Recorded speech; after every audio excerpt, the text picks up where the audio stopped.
Hello, welcome to the Pivot Ability Show. Today we've got Carlos Jimenez on. He's a real estate investor in Southern California who has a really exciting story about his beginnings as an immigrant in the US and making it to a very successful entrepreneur. So, welcome, Carlos. Thank you. Thank you. No, thank you, Caroline. It's a pleasure to be here. And I'm excited to hopefully provide some value to anyone listening. Thanks. Okay, so I got to know a little bit about your story because I've heard you on other podcasts, and that's how I came across you. And I was like, I want to get this, I want to get connected with this guy. So, can you start your story from, like, I guess, Mexico? Yes. So, born and raised in Mexico in a little island called Ciudad del Carmen, Campeche, and by the Gulf of Mexico. It's right underneath like Yucatan, Merida area. So, it's not right across the border. It's a trip to get out there. I'm one of three. I have an older brother, younger brother. I'm the middle one. Mom and dad, I'm jealous. and I always wanted yeah. to be the middle child. Oh, the middle one. Yes, we're the most spoiled, and we're the ones that don't get hit. Yeah, you get away with everything. Yep. We don't get like chancla. I got a little bit, but not as much as my brothers. So I grew up, yeah, lower income. My dad was one of 14. My mom Oh was my one of goodness. 8, and my dad was the only one that went to college out of everybody. The rest of the family is in Mexico City and in pretty much all over Mexico. It's like a couple hundred of us, and my dad was moved to Ciudad del Carmen Just a few because hundred. yeah. No, it's big parties. Like it's like Yeah, we it sounds like the stereotypical, I guess, like Mexican, like all of these cousins. Because like I have a very small family, so every time someone's like, "Oh, you're Mexican, you have like a million cousins," I'm like, "No, I don't." yeah. No, we definitely fit that stereotype. Every quince años, quinceañera, or New Year's or whatever boda wedding, it's a 3-day party, and it's I super love fun, that. right? Yeah. So growing up, again, didn't grow up with a lot. I was fortunate to fall in love with basketball. Well, at first I was dragged into the court because I was the tallest Mexican. How People tall are always you? people always tell me that I'm the tallest Mexican they've ever met. I'm 6'6". Oh, you're tall. Yeah, yeah. Uh, Are your so parents tall? not really. No, they're So you're probably just like an anomaly? yeah. I mean, my other brothers are like maybe 6'1", 6'2", so they're still tall. Okay. But definitely 6'6". I'm not sure. Yeah, I don't know. Yeah, I got dragged into the court and just fell in love with the game. And the game of basketball allowed me to have something to pursue. Because of where we're from, there wasn't a lot of resources. So there's no indoor gyms. There's not a lot of there's none of that, right? You practice outdoors. So I wanted something more, something better. So I moved out of my house at the age of 15 to go to Merida, Mhm. which is a little bit more affluent. There are private schools there. There's at least one gym in the indoor gym in the city, and I was just pursuing basketball. I wanted to be good at it. I wanted to be great at it, and that was kind of like my aim. So I was able to go to high school there for my freshman year, Mhm. and then at the end of that year, I got in conversations with my dad of like, hey, like I love basketball. Like I want to keep going. What should I do next? I feel like I've passed this level here. So I went from small island to Yucatan to the U.S. Right, and how the U.S. happened, we were just having a backyard conversation, and my dad is like, hey, you have this aunt in California, why don't you just go over there and do high school, learn English, experience it? And I was like, yeah, sure. And I had no idea what I was getting myself into. My aunt was she was a blessing to begin with, just to start with, but she was like, hey, Willie, that's my dad's name, I'll take him, but just so you know, it's 6 of us in a 1-bedroom apartment, right? So I show up and was sleeping on the floor for 2 years. We were just cramped in there because another cousin from Mexico also moved here to go to high school, and then they had 2 kids. But we made it work. We made it work. They obviously were a platform and a bridge for me to come over here and be able to Mhm. have a roof over my head. And so I continued with that pursuit. I continued with that pursuit and went to high school, learned English, learned to adapt. Very different than from where I was from. Did you have any culture shock when you moved here? Yeah, absolutely. What were the big things that stand out from that point in your life? Like, It- you guys are weird. Like, y'all do this? yeah, I mean, honestly, the first thing is I got into LAX, and my uncle picked me up, and then we drove down to Orange County because they live in Santa Ana, and just the freeways and the streets being super clean, like Mm. not in LA, but like in Orange County, that was like shocking to me. Mm-hmm. Not seeing any stray dogs, Mm-hmm. that's shocking. Like in Mexico, you see street dogs everywhere. Mm-hmm. Like, you know, Yeah. and I was like, wait, there's not stray dogs over here. Like, there's no graffiti on the walls. So that was super super shocking. I remember when I was a kid, I would go to Mexico and be like, one day I'm gonna own a big property and I'm gonna adopt all the dogs. Yeah, yeah, yeah, yeah. My mom to this day, she's always, me dan lástima los perritos. Yeah. She feels bad for the little doggies, but I don't know. Sometimes I yeah, feel like no, they live a really good life. I saw some dogs at the pyramids in Teotihuacan. They were having the time of their lives. O sea, todos tenían como que una like they were like in the little gang. They were hmm like, "Come on, hmm Fito, vamos por los huesos." And like, I they know, were right? I close. know. Yeah, It was that's funny. funny. Yeah.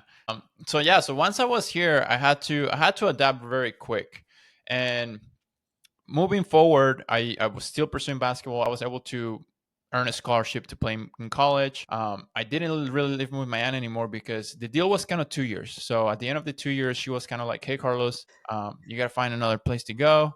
Yeah. Um, and I was like, "Okay, well, I guess." And I called my dad and I'm like, "Hey, I want to play basketball. Like, I don't really want to go back. What do you think?" And both my parents supported me. They were always super supportive. So I'm thankful. I'm super grateful for that. My mom was. We were pretty young when we left the house, so I think that a lot of moms would have been like, "No, you ain't going anywhere," you know, like. Hmm. So just starting with that and like my aunt's opportunity to let me stay there, it's there's a lot of dots that connect to where like I mean to where I am now, right? And it's always super interesting to me looking back because I'm like it's crazy like how God has been like in every path, in every place, every path, every person that has impacted my life and in my journey. So went on and played college, and then after college, I didn't really want to be an employee. I didn't see myself as a corporate, get into a desk or cubicle or whatever, and then just get a job, right? So I started my first business, which is my youth basketball academy. I was already good with kids. I was training kids in the off season, and I was like, why don't I just start my own thing? I'll reach out to some parents and then I'll start working with kids. I mean, at this point, you've been playing basketball for how many years? So I started playing basketball at 15. So 15 and then I graduated college 25. And So like the 10 whole years. time, it's been like you've been a really good athlete, like to get scholarships and everything. And so you were already making money on the side by coaching kids. In the Like, off season, yeah, a little bit. Yeah, and in the okay, summers when I wasn't in school. okay. What did you go to school for? Business administration? Okay, Yeah, business management. yeah, you had the, I guess, the starter kit, right, for starting a business, maybe. Yeah, people ask me that. A lot of people think that as well, but I don't know. Like looking back, I always say that I didn't learn until I actually did it, until I Hmm. actually started a business. Like, how do I sell this thing? Like, how do I Hmm. close this deal? How do I talk to people? That's when you learn, like actually doing the thing that you want to do. But yeah, I'm sure it still helped. You know. So how did you recruit kids? Good question. So back then there was this app that you kind of like a social media app for coaches, and you kind of fill out a profile and then parents can look up trainers or coaches for soccer or basketball, baseball. Through that I got a couple kids, and then they liked my training, and then the word spread out and I got a bunch of kids after that. So I was hustling, like I was doing maybe 30 to 40 private trainings. So like one-on-one from park to park, driving all over Orange County, and one kid over here and then driving over here and then training another kid. And like, I was like pretty much everywhere running around. And then from there, I was like, okay, like I want to design this business to where I don't need to be on the court. And I hired one coach, then I got a couple more kids, then I hired another coach. And I grew this to a decent size up until when COVID hit, and that's Mm. when my real estate journey started. I was pretty much on the ground, like just struggling. Had to refund a bunch of parents, a lot of money. I had some savings, but those ran out pretty quick. Yeah. And so it's March 2020. Moving forward, March 2020, COVID hits, as we know. There's no basketball, there's no sports. I refund a bunch of money. I'm like, what am I gonna do? So for a whole month, I was like, we were in lockdown. Like, what the heck do I do? And at that point, I was already dabbling into real estate. Like, I had some YouTube hours on my belt. Mm. some podcasts, like all that good stuff that everyone starts with. So you started a podcast and a YouTube channel, or you were like featured on someone's? No, no, no, no. I was listening. I was doing the YouTube You were listening. University. Okay, you were I was consuming trying to content. learning. Yes, I Yeah. was. How Yes, did you come across this? real estate. Yeah. Like how did you get like the curiosity to start digging in? Yeah, yeah. No, great question. So let's say it's 2018, 2019. My basketball business, it's making me a little bit of money, and I had already a vision of where I wanted to go and my goals and what I wanted my life to look like. And it was pretty big ambitions. What did that look like in 2018? Yeah, in 2018, I mean, I want to be a millionaire, and I want to have I'll be able to fly my parents out. I want to have a Raptor, and I want to travel, and I want to take care of my family, and not ever skip meals anymore, ever. So yeah, just financial success, physical success, mental, like just all areas, career, business. Was this all in your mind or did you write it down anywhere? I write everything down. Like Okay. I still have a journal that I look back into 2017, 2018. It's funny that it's just funny you mentioned that. So I'm in this mastermind, and that's what I went to San Antonio this past weekend for. And I sent him a picture of a page from like 2018, where one of my goals is like, okay, one of my goals for this year is to make 100K in for the business in revenue, right? And then I send them that. I'm like, guys, like I was praying, and I was striving, I was aiming for 100K. And then this past year in 2024, we passed 7 figures.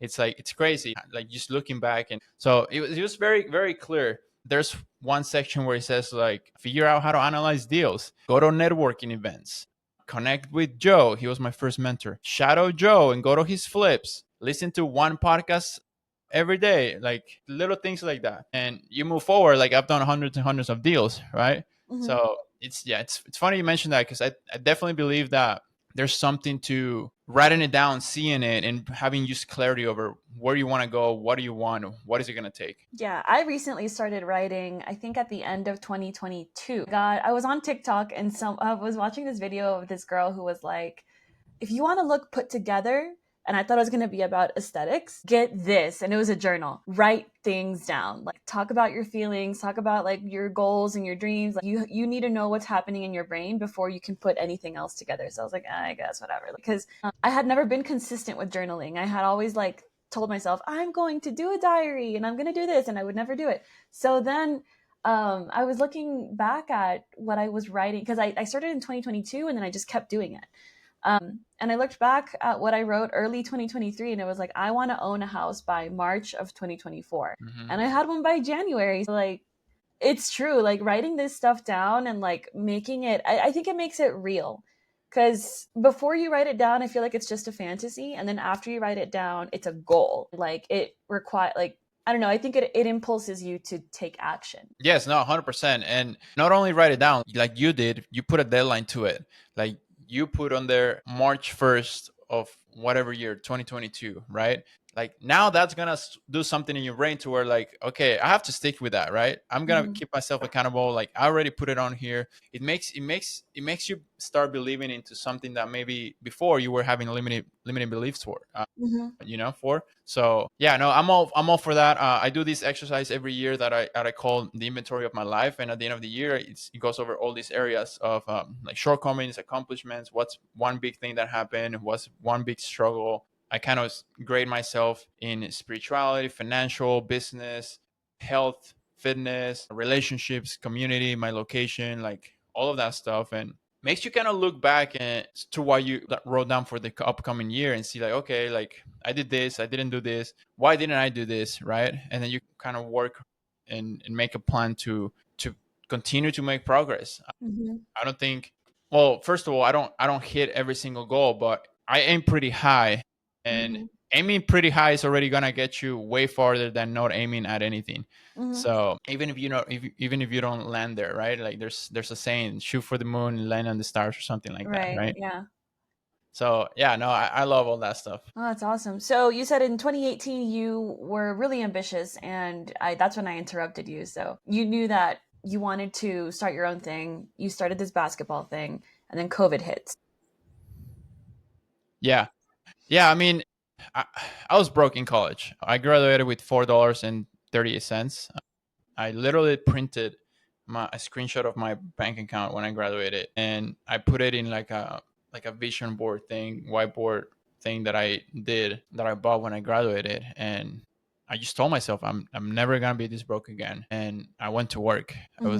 It was I had a fire in me and a big why, and I've skipped meals in my life. I've seen my parents struggle. I've seen my parents being behind on rent. They weren't homeowners until 2022. I was able to help them get a house. But before that, like they're in their 60s and they've never owned a home. I've seen them struggle, get behind in rent. I've seen my older brother struggle with work. He's got two kids, so it's a why that just has driven me and to pursue success and greatness and I'm very very very proud of it. But yeah, the because of that, like it was very clear of like when I graduated college, I never want to be broke again. Let's get to Hmm. work. So I put my head down and just went to work. So, but going back to COVID hitting, since I had already made some connections and stuff, to answer your question of how did I get into real estate, how did I get curious about it? I saw what my business was doing, and then I through research and to talking to people, like I think there's a stat that like 9 out of 10 millionaires are made through real estate or something like that. So I started asking like who's in real estate, and through some connections and family friends, like I took some people out to lunch and coffee, and I started asking questions. I was fortunate enough for these people to give me their time, and I met some pretty big people, like some older guys that are very wise, very generous with their time, that own like a lot of real estate. Hmm. So I was just curious and I started asking questions and I was putting that effort of like driving to them and asking questions and trying to be eager to learn. Hmm. So I saw that real estate was going to be the vehicle to get to my goals, to get to the level of wealth that I wanted to achieve. Yeah. And I just started like that. I wanted to learn and I wanted to shadow people and be and get some mentors and start learning. So when COVID hits, I start making some phone calls. I'm like, I don't have any income. I want to start. This is my opportunity to get into real estate. Hmm.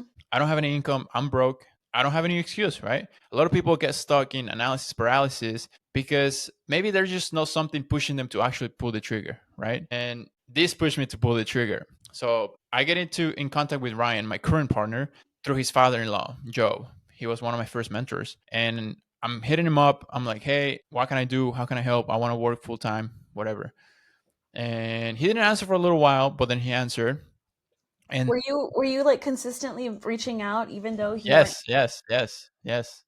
I didn't I didn't even know anything about follow up and I was already doing that. edit? Sorry, my No bad. worries. Okay, that's good because I think that's like a skill that is really valuable. Being persistent.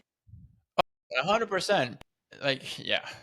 Shit, so many stories like persistency, consistency, it will literally get you anything that you want. People Hmm. are just afraid of bothering people or like I don't want to annoy that person or I don't want to ask for this or if it's something they're pursuing, something tangible that they're pursuing, I'm like, oh, it's not gonna work. I've tried it 3 times. Like, no, go for the fourth, for the fifth, go for the fourth, go for the fifth, go for the sixth, go for the seventh. Keep going, and then you keep going, and then you keep going. If you keep going, if you're still breathing, and you wake up, like you got work to do. I like that. Yeah.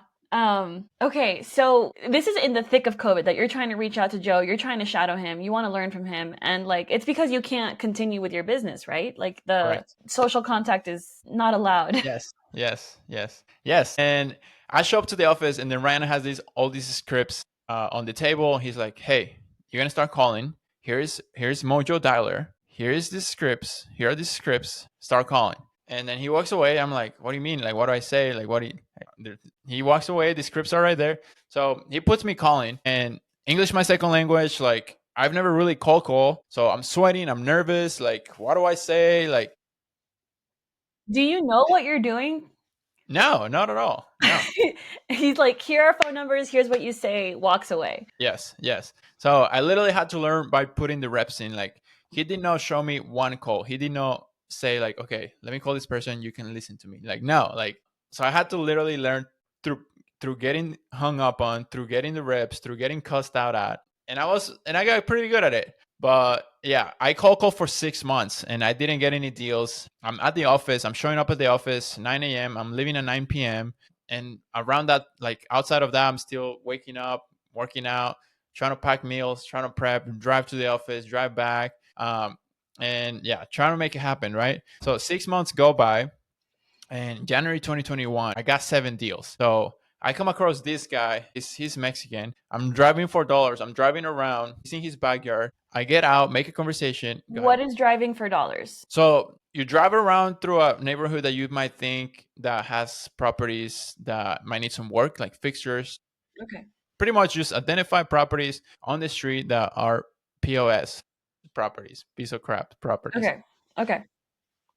You pin it down, you write down the address, and then you skip trace it.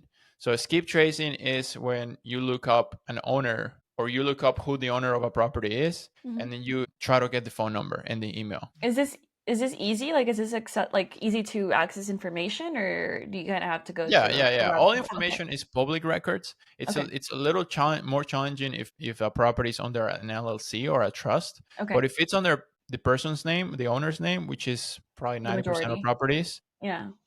pretty easy to find their contact information. Okay.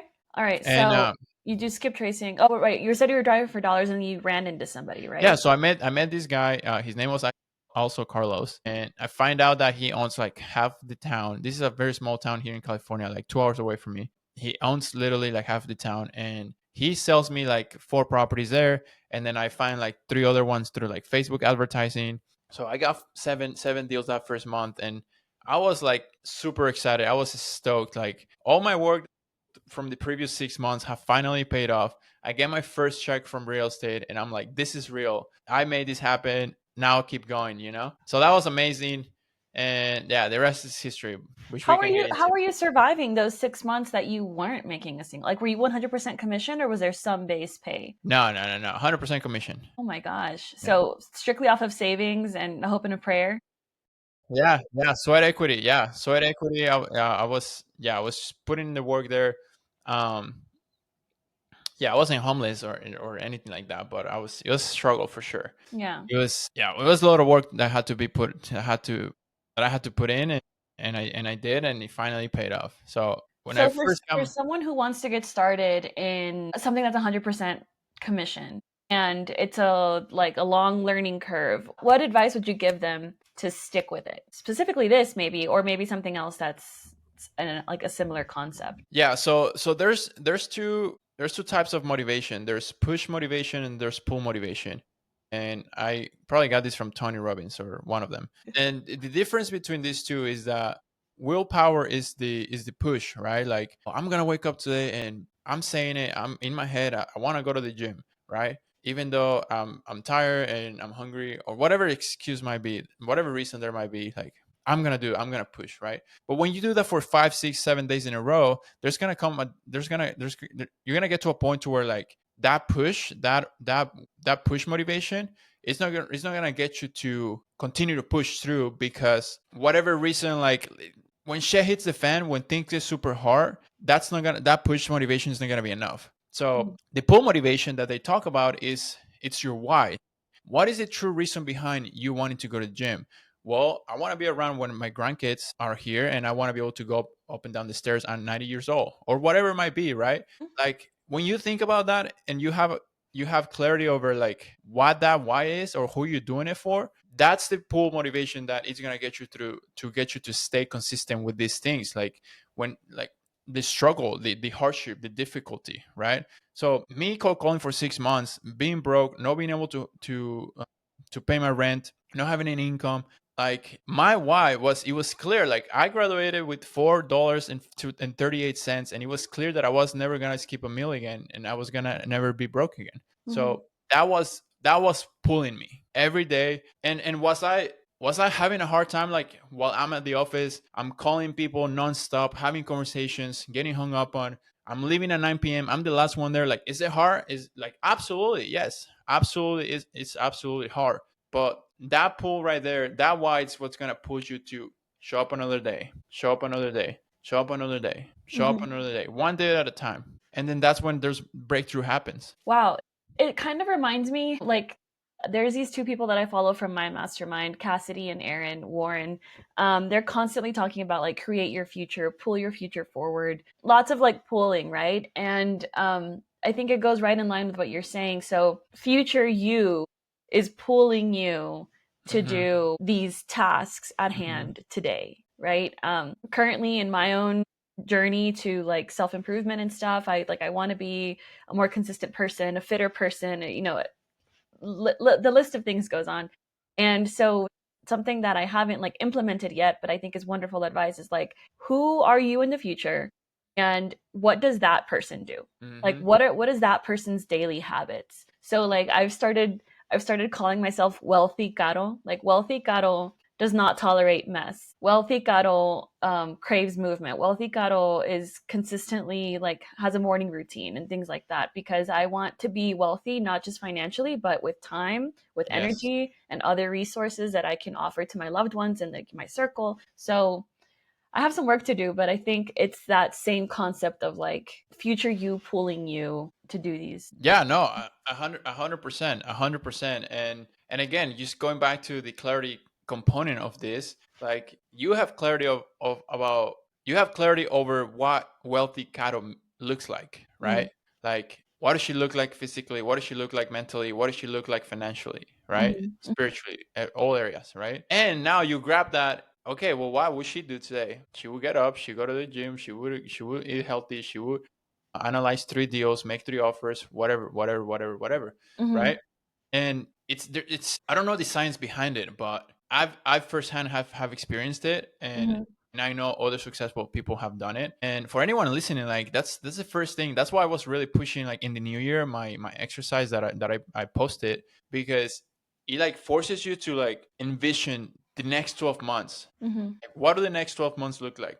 I'm waking up January 1st, 2026. Where am I? And I literally wrote it down. I got a new house. I'm waking up. My whole family is here. I flew them out. Et cetera, et cetera. Right? Like you have to see that. You have to really see that. You write it down, see it, believe it, and then start working and taking steps towards it. What is this exercise? Is it what you just said that like you're writing down what you're doing a year from now, or was there more components to it as well? Yeah, so it's the one I mentioned earlier. So I call it the inventory of my life, Right. and Okay. it's yeah, it has a bunch of components. Like what does the next year look like? What are your 10-year goals? And then what are your 5-year goals based on the 10-year goals? What are your 3-year goals based on the five? And then what's Hmm. your 12 months based on the three? So I grabbed that from the book The One Thing by Gary Keller. It's an Okay. amazing book. If you haven't read it, No. or anyone listening, yeah, read it today. It's great. And what he talks about is focus on one thing, right? But that one thing that you're gonna pick today has to be aligned with wealthy Caro or with Carlos in 10 years. Hmm. So then as you work backwards and you reverse engineer it, you can identify and pinpoint like, oh, I in the next month, in the next 30 days, I need to do this so that I'm on track to be here in 10 years. Hmm. And yeah, it's amazing. Um, and then the other areas are things like what you accomplished the previous year. What didn't I accomplish? What did you fall short on? And then there's financials components like what's my net worth this year? What do I want it to be next year? What was it last year? What did I fall short? Etc. Etc. Okay. And I track, yeah, it tracks everything. I can say it to you if you want, but I like looking back because I've done it since 2018, and I've I've not only seen my income and my net worth go up, but it's like, oh, I'm healthier, or I'm having more fun, I'm traveling more, I have more friends, etc. etc. You know? Yeah, if you could send it, and if you don't mind sharing it with the public, we could put it on a Google Drive so people can take a look at it, use it as a template. How much time do you allot to doing this on a yearly basis? Because it sounds like it's deep introspection, right? And you have to Hmm. be in the right headspace for it, Hmm. free of distractions. How do you make sure, or how do you make your commitment to doing that? Yeah, so I block it. I put in my calendar. If something is not on my calendar, it's not gonna happen. So Okay. every minute, every hour of my day, it's a schedule, and Okay. that's the way I think I knock things out, Mhm. and I'm productive and focus on I call it HIPAAs and LIPAs, high income producing activity and low income producing activity. I want to make sure that my time is spent on the HIPAAs, right? And even though this exercise is more like it's personal, like the personal stuff, the foundational, it's a foundation towards everything else. But to answer your question, it's blocked in my calendar. I spent probably like 6 hours on it, not in one sitting. Mm-hmm. Maybe I'll do like this year I did it like 2 hours on the first, on the second, and on the third. Mm-hmm. And everybody's still in holiday mode, so like there's not a lot of work and all that stuff. So Mm-hmm. I was able to just sit down and do it. And then I review it on my birthday, which is in May. Mm-hmm. So every 6 months, I kind of look at it. At the end of the year, I do it, and then on my birthdays, 5 months later, I Mm-hmm. review it, and I'm like, okay, 5 months have gone by. Where am I? Yeah, Right? it's like your chance to evaluate, right, and readjust if needed. Yeah. Yeah. And one thing I'll talk about really quick too is don't get stuck for people listening. Don't get stuck in like, how you're going to go about it, how you're going to go about things, about your goals right? Because your goals change. Again, just looking back at my journal stuff, a lot of goals have changed, but just the fact of writing those initial goals to begin with in the first place, that has already like expedited my success and in other areas, even if my goals are not the same anymore right now, right? Mm-hmm. Like my goals right now, like for example, I'll give you an example. I launched a new company Q4 of 2024, right? Like that wasn't not in my head 10 months prior or 8 months prior to that. That wasn't in my head. Like this came out of nowhere. Mm-hmm. It came through another business owner that I was going to acquire him, Mm-hmm. but then that fell through. But I kept the relationship, and then somehow it connected with some other people, and then launched a new company, right? So that's just an example of like that wasn't in my goals for 2023 or 2024, but it happened, and it happened because again there was another goal of acquiring a business that led me to that, right? So Mm. to keep it simple and not try to overcomplicate this, when you're aiming at something, even if you don't hit that, it's gonna open the door for something else. Mm. Yeah, and I think it all comes from action, right? Like when you're aiming at something and you're taking action to hit that goal, that's when opportunities arise. So yeah, that's Thousand really percent. good. Yeah, and I think I've heard you mention like being a believer. So I think it's comforting to know that there is this almighty God who's kind of like gonna take care of the how. Like, I think your first concern should be, what do I have to do next? And then like let the rest figure itself out, because you don't know, like let's say you have a 1 year goal, right? Like in your example, you said 10 months before you started this company, you had like, it wasn't even on your radar. Hmm. You don't know where you're going to be, what your opportunities are going to be, what your circumstances are going to be in the future, but you do know where you are right now, right? So like what can you do right now that is accessible within your means, within your Yes. reach, Yes. to drive you towards this next destination? Yes, that's a great way to put it, Caro.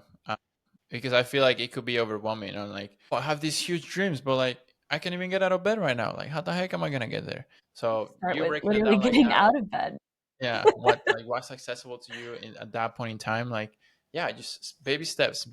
Show up, and you'll make progress, and you'll eventually get there. I hate to like drive this in a little more, but the fact that you said baby steps, it made me think. So, like, I just quit my job a few months ago, trying to pursue financial independence with personal projects, and I have a startup, blah blah blah.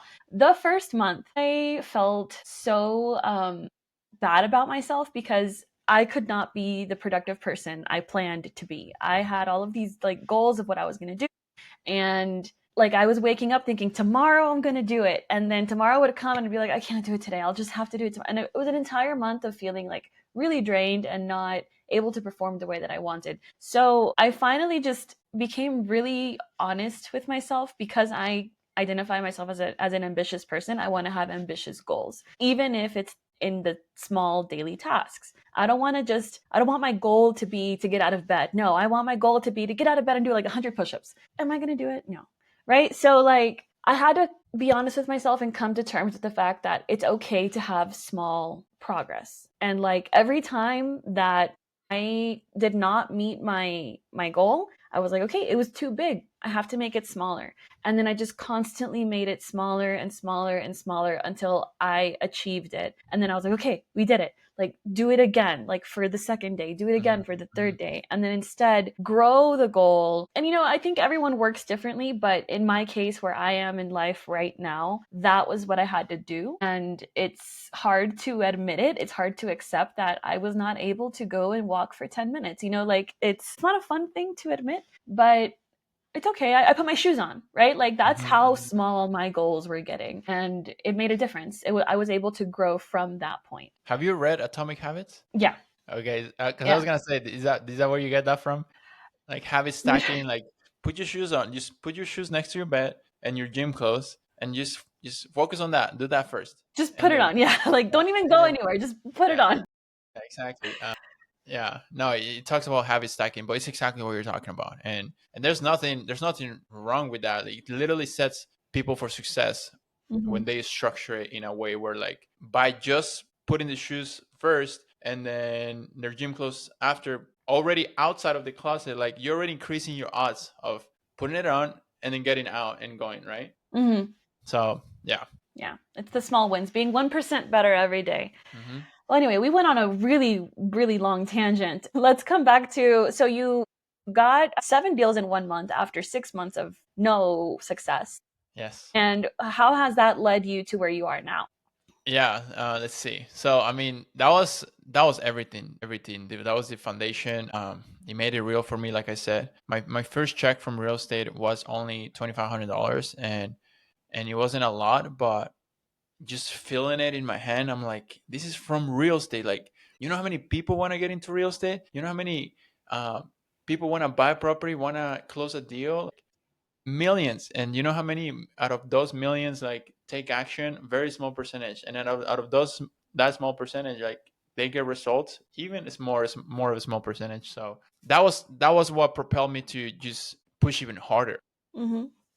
So that year, I 6 months after that, we were like 30 deals in. Ryan offers me to become a partner, which was amazing. Like 30 deals closed? Yeah. Wow. Or like undergoing projects. Yeah. So Ryan is working with Joe or two Ryan is separate? Joe's son-in-law. Okay. Yeah. Okay. So Yeah. through your persistence with Joe, you got in touch with Ryan doing the cold calling, and Mhm. then he saw your drive and was like, let's partner up. Yes, yes, Okay. exactly. Yeah, exactly correct. Yeah, no, I 10x the office. I had a bunch of cold calls in there. I went on social media. I started posting. A bunch of people were driving from like far, from San Diego, from LA, from the Inland Empire, which is like 2 hours inland from Orange County. They were driving into my office to learn how to cold call, how to start wholesaling. Because again, we're coming out of COVID, or kind of like it's still around. People wanted to make money from their laptop, and obviously social media paint a whole picture that of like, oh, it's super easy, like, but because of that, it drew I drew a lot of interest from people wanting to learn. So I had the office, small office, packed with like 10, 15 call callers, headsets. I had them drive all everywhere. All of them were driving around, pinning down houses, and then I was just keep tracing them, and then I would put them on a dialer, and everybody's call calling, right? Everybody's just blasting the phones, pounding the phones. So we did it that year. We did like over 50 flips, and towards the end of the year, I started to partner on the flips once we were partners. Because at first I was just getting small checks, some bigger ones, just depending on the commission or whatever. That's irrelevant, but we ended up doing over 50 that year, and then the next year we did more than that. And then 2023, when interest rates went up, we kind of like pivoted into rentals and more wholesaling, and not as many flips. Right now we're still doing flips, but we're adding more stuff. We're more intentional about adding rentals to our portfolio. And then I got a couple Airbnbs throughout the journey or along the way. I kept them as Airbnbs, and then I got my primary home through this same system, cold calling, off market stuff. Wow. So yeah, no, it's been a journey.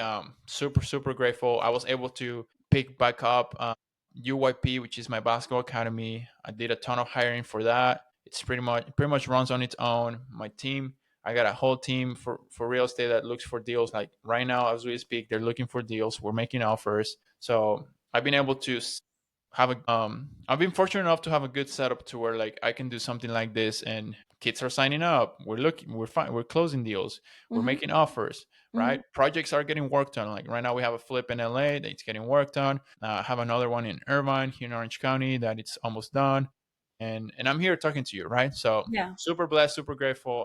And yeah, that's a quick brief of the real estate journey. I want to talk about your team building. I think my parents had a have they've had a company, a manufacturing company since I was a kid. And in our specific case, I have noticed that hiring people or letting go, delegating, I would say, not letting go of control, but delegating is a really hard concept for them. So, how do you go about hiring a team, taking the risk on people, not the risk, but the chance on people, choosing to keep them, choosing to let them go, all of that? Yeah, no, great question. If you knew, well, you probably do now since your parents are business owners, but a lot of business owners are in that same boat, and they have this mentality of if I don't get it done myself, it doesn't get done. There's a saying in Spanish, el que tiene tienda que la tienda y el que no que la venda, which means if you have a store, tend to it, and if you don't tend to it, sell it.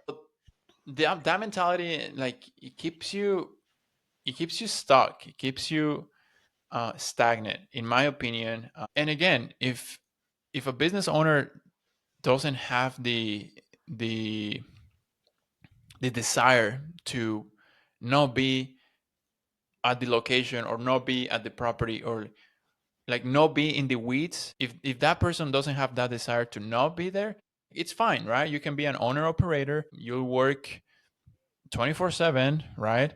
And you can make an amazing living, and that's nothing wrong with that, right? But for business owners that want to grow, want to automate their businesses, want to be able to go on vacation, want to be present with their families, etc., etc., you've got to be able to delegate. And I got this from the book Buy Back Your Time, where he says 80% done of something that I don't want to do, it's 100% better. So what does that mean? Like I could be doing something and I'm gonna put my 100% energy into it, but now I can do something else, right? Opportunity cost. So Yeah, now let's say I pass that one task into my assistant, and even if she doesn't do it perfectly how I would do it, it's done. it's done, and I Yeah, don't have to worry about it, and then I can focus on something else, yeah, right? yeah. Like what I was talking about earlier, the high income producing activity. Like I want to focus on stuff that's gonna make me millions of dollars, right? Mhm, I don't want to focus on an email that might take 30 minutes responding to an angry customer. mhm. I don't want to do that. Like, you know? So again, the person that you're assigning it to or you're delegating it to, just by taking it off your plate, it's already 100% more awesome than you doing it, you know? Mhm. So, yeah, so to answer your question, I think the first thing business owners have to do is what are you, like what we were talking about, like what do you want your business to look like? Like do you want to be in the weeds? Do you want to be an operator?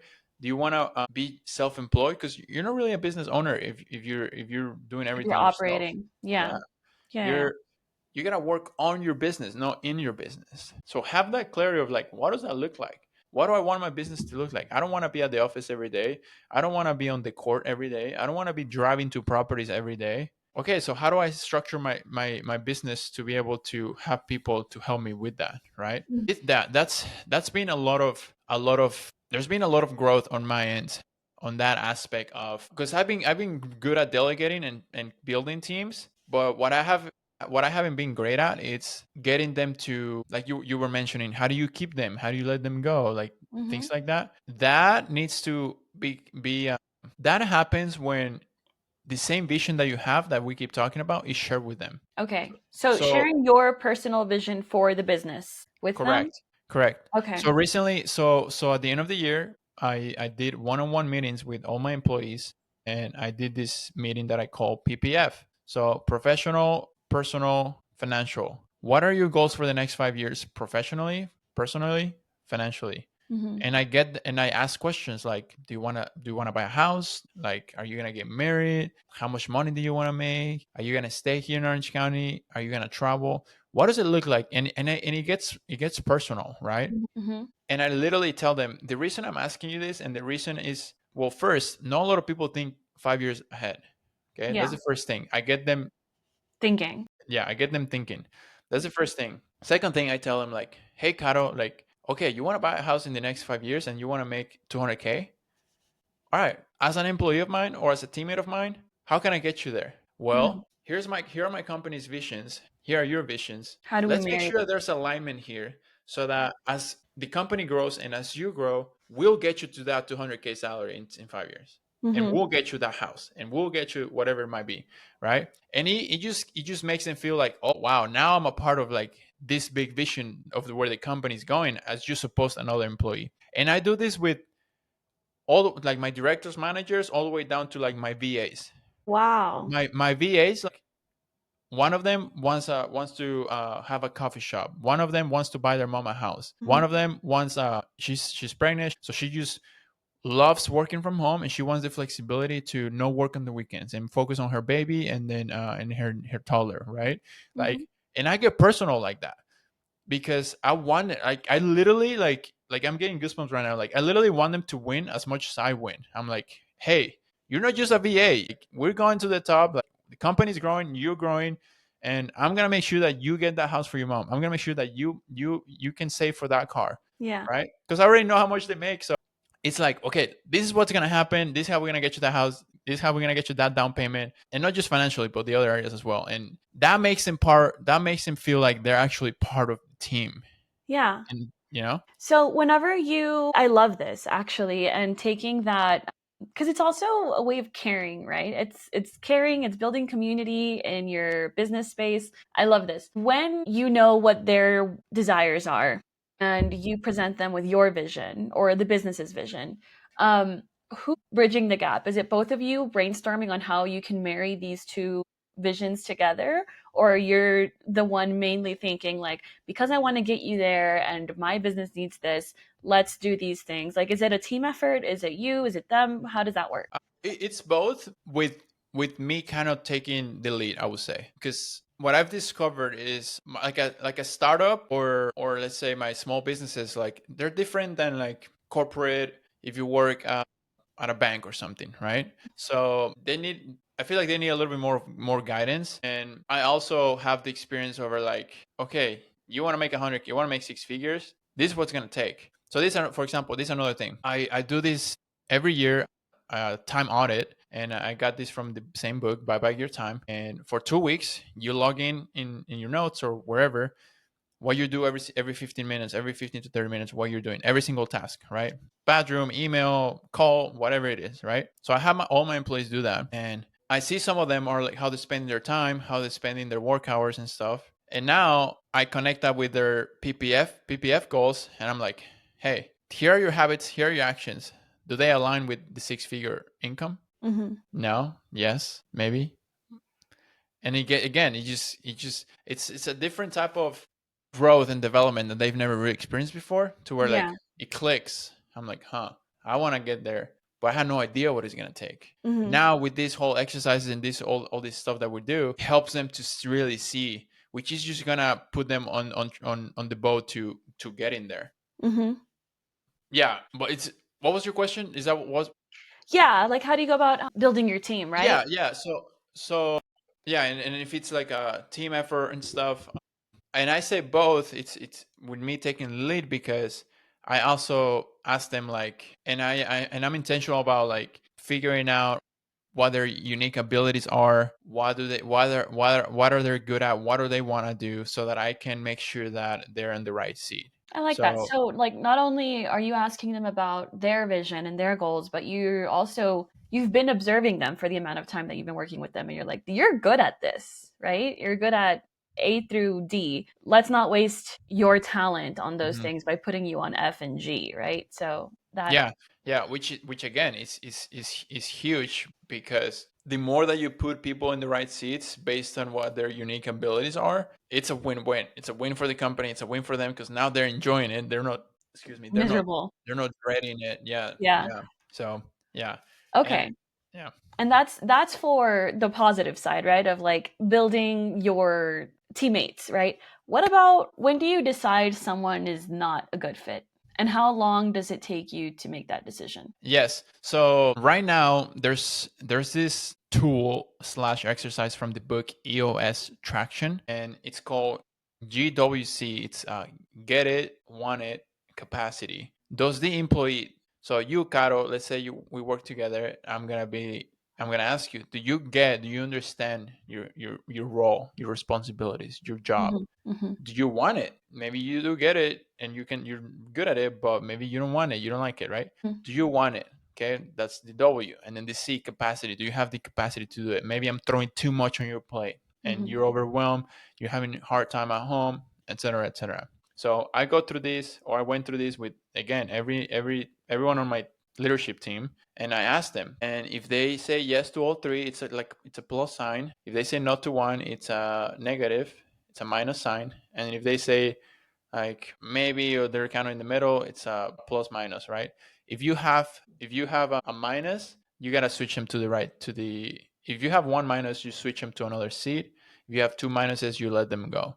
So that was kind of like a practical exercise for me to see and try to be like, okay, this person is good, but they're not really thriving. But it's not because they're bad, it's because they're not in the right seat, right? Hmm. So I can just move them. Okay. If they're bad and then they're in the wrong seat, then I can probably let them go. Yeah. That's a practical way to do it. I mean, the book Traction is it's great for any business owner. Before it comes to alignment, before I got into this book, it comes to alignment and where they're going. I think I don't I'm a strong believer in, if you're partnering with somebody or whoever you're working with, like there needs to be alignment. If there's no alignment, like you're gonna bump heads. Like I've seen it so many times in partnerships or in team members that they just don't work out because they're just not going where the company's going. They're not Hmm. going where you're going, right? Yeah. So that's probably the biggest thing. And again, hire fast, fire fast. Test people, explore, delegate.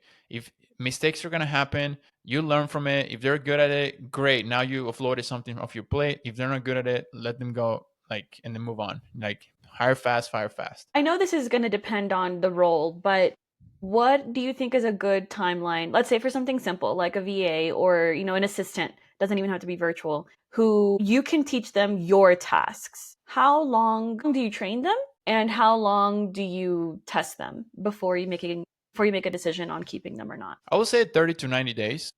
Okay. And I don't expect a person to learn everything in 30 days and be Mhm. like the best employee ever, but I expect them to show the effort Mhm. and to be hungry and to align. So Mhm. I wouldn't even hire them if there's not alignment. That's the first thing. Is that a So part of your interview process? 100%, yeah. Yeah. Let's talk about that then. What's your interview process look like? Yeah, no, I mean, I don't even ask them like, "Oh, what's your experience with Excel?" Like, or what's your experience with calling agents or calling homeowners? Like, I don't even ask that. Like, I'm like, what are your goals look like in the next 5 years? Financially, personal, professionally. Oh, In the well, interview. yeah, right away. Wow. Yeah. And then they'll, yeah, because anything with their skills or their experience, every person in every interview is gonna they're gonna, what's the word, it's like a facade, like they're gonna put their best Foot face. forward, yeah. Yeah, they're gonna put their best face, they're gonna say what you want to hear. So I can, with effort and with hunger, I can develop you into a leader. I can develop you into a high performer person, right? Mhm. So I'm not really worried if you're good at spreadsheets or calling, because I can make you good at that. Mhm. But if you have ambition and you know where you're going, you know what you want out of your life, and there's alignment with my company, then I can work with that all day. You know. Yeah. Okay. Wow, that's great. Okay. And And I'll say one more thing. Something I've also learned more recently is that people don't realize that your employees are going to stay with you for a long time. Or at least I didn't realize it. Like, I was kind of hesitant and afraid to share financials with my employees, to share the vision, to share like intimate stuff, because I was insecure about, like, it's just a VA job. Like, maybe they're just doing it on the side while they go to school or something else. 5 years go by and they're still with me. It's a mhm. whole career for them, Mhm. right? And I'm not just talking about VAs. I'm talking about just in general. Like, I have some coaches with me for my academy that have been with me for 2+ years now, and it's Mhm. their full time job. So by me being insecure or hesitant about sharing my vision and the financials and all this intimate personal stuff, I was doing a disservice to them, because to them it's their life, right? And I wasn't seeing it that way. So that's another thing too. Like, don't underestimate what you're offering to that person, to that employee, Right. because you don't know, like, they probably will be with you for the next 5 years, Mhm. and that's 5 years of someone's life. Yeah, we have a few employees in my parents' business who've been there for over 20 years. And so like I think that's a testament to them feeling comfortable and well equipped maybe to do their jobs and appreciated. But I wanted to ask about when do you think is the perfect time to start outsourcing? Because whenever you're starting, like I'm going to talk specifically about startups because that's something that I'm in right now. Whenever you're starting, you need to keep your overhead really, really low because you don't know if it's going to take off. You don't know if it's going to be successful. You think that it is, but how is it going to happen? Who knows, right? At what point do you start outsourcing or hiring on, like, you got other coaches? Great question. Let's see. Yeah, because I had an answer right away, but that's kind of like a biased answer, because I always never really cared about, even if I lost money, I went for it, and I feel like that's really like served me Mm-hmm. and in my growth, Mm-hmm. because I'm willing to make the investment. It's not an expense; it's an investment. Mm-hmm. That's the first thing. I'm willing to make the investment on somebody or a resource or a tool, just because I know that it's only gonna put me in a position to do even more or grow more. Mm-hmm.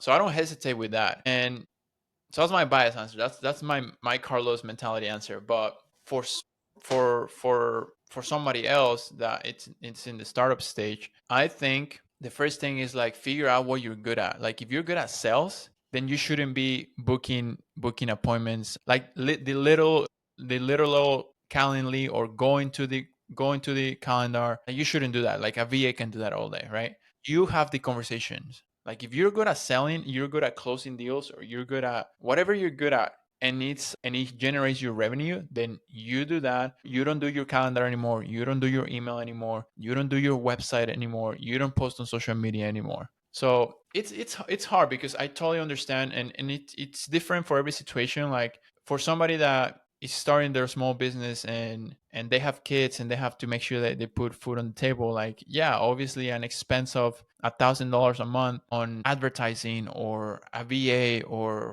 marketing, PPC, or whatever it might be, like it's gonna have an impact, right? So I think for sure, I think something that will be helpful for sure is like what you're good at, like, and it makes money or brings revenue into the business. For sure, focus on that, and then make a list of the things that you don't like doing and that they don't make any money, and just build that list, build that list. And once there are enough things on there, then I would 100% outsource right away. Okay. VAs are very affordable, and they're life changing. Like they literally buy you back like 40 hours plus a week, that now you can focus on, again, On the things. HIPAA, the high income producing activity, Things that right? move the needle. Yeah. No, that's I've recently so I think the last two topics that I want to touch is networking and like masterminds and community and all of that, and also Amigo Make a Million. That was something that I was like really blown away by whenever I heard you on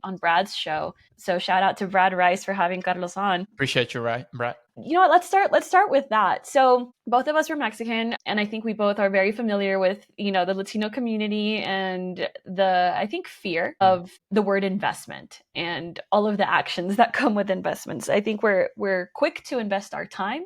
We are quick to trade time for money. And as far as like the unknown and the uncertainty of parking your money somewhere that's going to make you more money, there's so much skepticism and this fear of getting scammed constantly, right? El que no tranza no avanza. So you think that everyone's trying to scam you and take your money, take your Yeah. knowledge, which is part of, I think that ties into like being afraid to delegate. That's what I saw in my personal experience, that, oh, I don't want to tell the employees how much we sold this year because then they're going to take advantage of us, and they're going to, and that exists, Yeah. but I don't think it's an end all be all. And the same goes just on a personal level for whenever you do have some money, where do you park it, right? And so talk about your vision with Amigo Make a Million, where the idea came from, and where you want to take that. Yeah, so going back a little bit into my story, I went to a high school where it was all Americans, whites, Asians, Middle Easterns,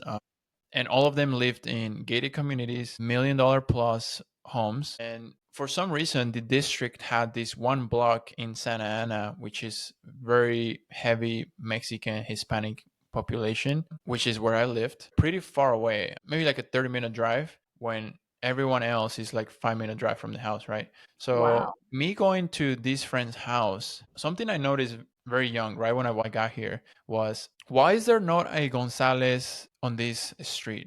Why is there not a Jimenez or a Gutierrez or a Hernandez? Mm-hmm. There was no one Hispanic family on this street. Mm-hmm. All of these neighborhoods, gated community, $1 million homes, $2 million homes. There was no one Hispanic family in these communities. Why? So I start asking myself, why do all the Mexicans live in Santa Ana? There's 8 of them in a 1 bedroom apartment. There's 12 of them in a 2 bedroom apartment. Like, why? Like, how did this happen? Right. So that was that was something that very early on I was like, I'm gonna live in one of these communities. Like, Mm-hmm. I'm gonna make this happen. And just throughout the years, I just started realizing there's a lack of financial literacy in our culture, in our Mm-hmm. community. And for example, I grew up where my dad never bought a home. At some points, he had a good job. He had a 50 del año, like brand new Mm-hmm. F-150. But then he wouldn't buy a house. And then the next year, brand new car, we don't have a house. I moved here. My aunt, I love her. She had already been in the US and she was in a 1 bedroom apartment after being in the US for 20 years. But guess what? They have a brand new car in the garage. She has a car. My uncle has a car. Their son, as soon as he turned 16, he went and get a loan to get a Mustang, brand new Mustang. Mm-hmm. 16, 17 years old, works fast food, has a $500 payment when they're making $15,000 a month, right? It's in the culture. Like, how do we have the nicest truck, but we struggle uh, To where, own. where nobody sees it, right? Yeah. So education, I think it comes down to education and mindset, Mm-hmm. because the culture is the culture. I don't think I have a shot at changing the culture, but if I I don't can. know. I have my commentary on that, but go on. Yeah, I am very passionate about, for example, one of my goals in my inventory of my life exercise that I did was to one of my life goals is to create 1,000 Latino millionaires. Mm-hmm. So if I can have a small impact into a huge problem, or yeah, I don't want to make us, I don't want to put our people down. It's more of a, it's more of like, It's just lack of exposure and knowledge. yeah, and Yeah. I'm just very passionate in, because I know how hard we work, Caro, and and I see it. I see like 80-year-olds working at the mechanic shop, or washing cars, or still doing construction. I'm like, they do it You because they have to. They have to bring food to the table. But you bringing that up, just like it reminds me of every time that I'm at a grocery store in Mexico, and like the ones that are helping you like bag your groceries for tips, they're always seniors, and I highly doubt the majority of them are there because they're bored. Like, I would be so happy for them if they were working this job because they were bored at home. But I'm mhm, pretty sure the majority of them have to, because they mhm. have to make ends meet. And yeah, like we're really hardworking and we don't back down from a challenge. Like, that's something that I love about our people. But you're right, like financial literacy is, we're heavily lacking that. Yeah, I think it takes a little bit of education, a little bit of guidance Mhm. for our community to start trusting, because you were talking about that skepticism, to start trusting and to start directing their efforts and their energy into long-term stuff that will only serve them, right? Like, millions of us moved to this country for a better life, and yes, you're making dollars and you're sending money back to your family. It is a better life, but it could be 10x that. But Like, also at what expense, right? It's a better life yeah, at what expense? Of exactly, working 80 exactly. hours a week, never seeing your kids? Like, this is another tangent, but I feel like the reason that, there's lots of crime amongst the Hispanics, and I hate to, highlight that, but in comparison to other races, and I wouldn't say it's like the most, but it's high enough to where you notice it, is because they are growing up in households where their parents are working 80 hours a week to put food on the table and a roof over their heads. Hmm. So they have way too much time on their hands, no leadership at home, because, where are the parents? They're busy, like, providing, and it just breeds this perfect opportunity for them to get influenced by the wrong people, the wrong crowds, the wrong it's, yeah. Like, maybe if they were seeking a better life in more ways than just financially, because that's really important, they would realize that a lot of these parents, that just because you have money in the bank, it doesn't mean you have minutes on the clock, right? Like, Hmm. both are equally important. Yeah, no, and there's work to do. There's work to do, Caro. And yeah, no, super passionate about this project. I started a YouTube channel, I think like 6 months ago, 5 months ago, and yeah, I'm just hoping to come across families and young people, older people, male, female, from everywhere, where they can relate. They can relate to being an immigrant. They can relate to coming from nothing. They can relate to not speaking English and being able to overcome all of those things to achieve financial freedom. And that doesn't mean that they need to be business owners and be worth millions of dollars, but just having the freedom to really, really build something for themselves, for their kids, and for their kids of their kids, Mhm. generation after generation, and being able to say like, hey, I did it for the Jimenez or for whoever, right? Yeah. And not have to work at 80 years old. So there's work to do. The vision for the community is to create 1,000 Latino millionaires through financial literacy in saving, budgeting, investing in the stock market, investing in real estate, how to allocate their funds more efficiently, and just education, overall education, how to buy a property for the first time, how do you get qualified, how to improve your credit, things like that. Hmm. So yeah, very, very excited about it. I've been putting on content. We'll continue to put out content for that. Working on a couple courses on how to flip a house, how to buy a first home, how to budget better, Hmm. how to come up with a plan to buy a first your first home Hmm. as well. So yeah, no, lots of exciting things. That's great. I'm excited. Awesome. Well, if people want to get in touch with you, if they want to get in touch with your community, you or any of the businesses that you have, what is the best way for them to reach you? So please support the new YouTube, Amigo Make a Million. Subscribe, comment, and let me know those videos are helpful. I'm always looking to improve them. On Instagram, I'm Carlos Closes. You can DM me. I can help to the best of my ability on anything. And I'm also on TikTok. I'm not sure if he's gonna stick around, but it's the same. It's the same handle. Same handle. And yeah, no, we'll be happy to connect. Awesome. Well, thank you for your time. Can't wait to talk to you again. And let's see where Carlos is a year from now. Yeah, no, same with you. Same with you. All right. Until Thank next you. time. Thank you so much, Caro.